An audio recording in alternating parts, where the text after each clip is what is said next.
Welcome aboard. It's Captain G with the Turn 6 update of Operation Iceberg, the invasion of Okinawa.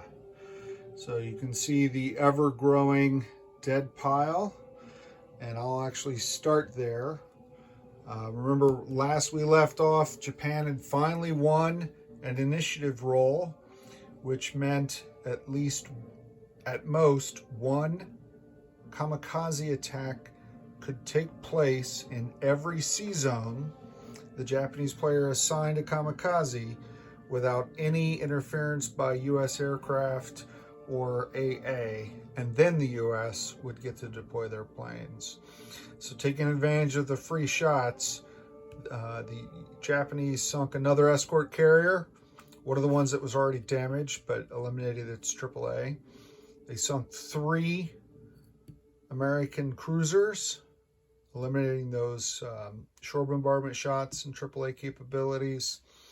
They also put a second hit on one of the fleet carriers, eliminating it from air operations and in essence destroying both the tactical bomber and the final Navy fighter, and putting a first of 3 needed hits to sink an American battleship.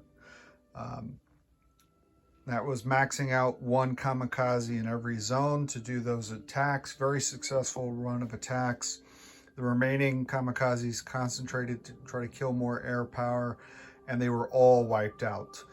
I think Egg got 11 out of 13 hits with his fighters, and that didn't really give the Japanese any chance to do anything.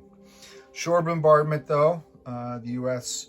basically got 1 hit and took the final militia in this zone. Because Japan was moving first, they didn't get to defend in the starting zones where there were battles. They had to attack, and they attacked poorly. They couldn't maximize the use of their bunkers because bunkers only defend. And essentially the U.S. was able to finally take control of this zone, which they would have anyway, capture that air base, further reducing the Japanese to only 1 air base and 4 kamikazes. So we're holding on to 2 of the victory zones left. All the other air bases and cities are captured, and the Americans, having swept through the air base, then moved immediately to capture this second city and then on to this zone. Because the terrain is different than this mountain zone, the attackers would have a -3 in these, a -2 in those, and only a -1 here. So they're much more effective and wiped out most of the Japanese defenders. There's only 1 surviving infantry, when there had been several Marines, artillery, bunkers, and a few infantry and militia. So that force is all but spent. If this zone's not taken, or even if it is, Japan does have the option to move forces into this zone because it is green terrain, not mountainous. So they can reinforce and then funnel these infantry down, hiding amongst the bunkers, and in.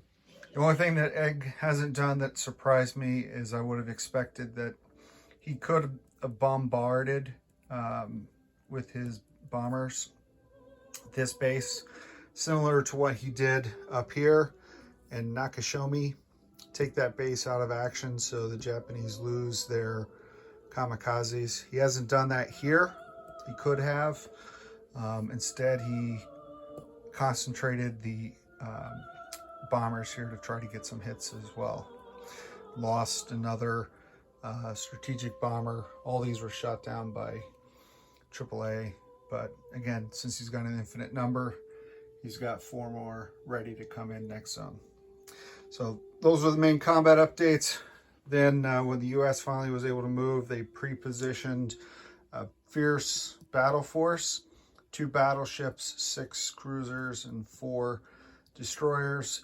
Just so happened to be patrolling in the sea zone where the Japanese task force comes in for their reinforcements. This is the 9th Division coming in from Okinawa, since the Japanese had met the condition to activate this reinforcement at the end of turn 5.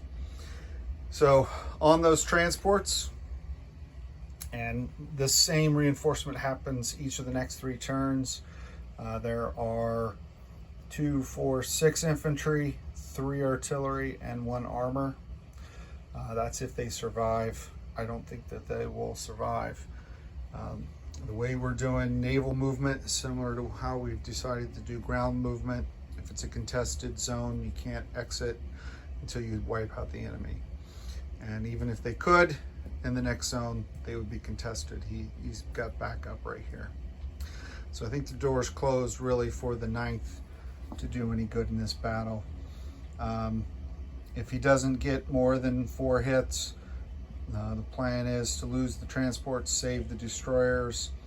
Next round, there'll be 4 more destroyers and 4 more transports. If we have to, we'll lose those again. That would give us hopefully 8 destroyers, helping the 3rd wave of reinforcements defend. And maybe that's enough firepower to get through here, but unlikely.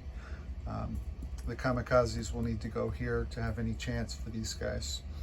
If one of these transports was able to break out, then just capturing Ishima on turn 10 and denying this airbase to the US would be enough to do it. But Egg knows that, and he still has several more rounds of reinforcements where he can land.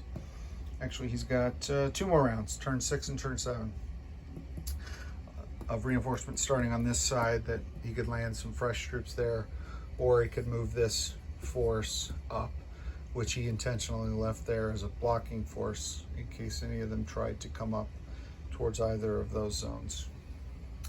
All right, so it seems like we're winding down, although I guess we're technically just past the halfway point in this game.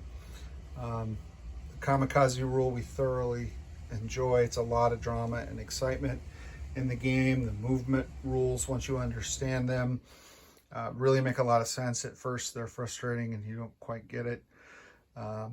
There's a 10-round version of this game and a 20-round.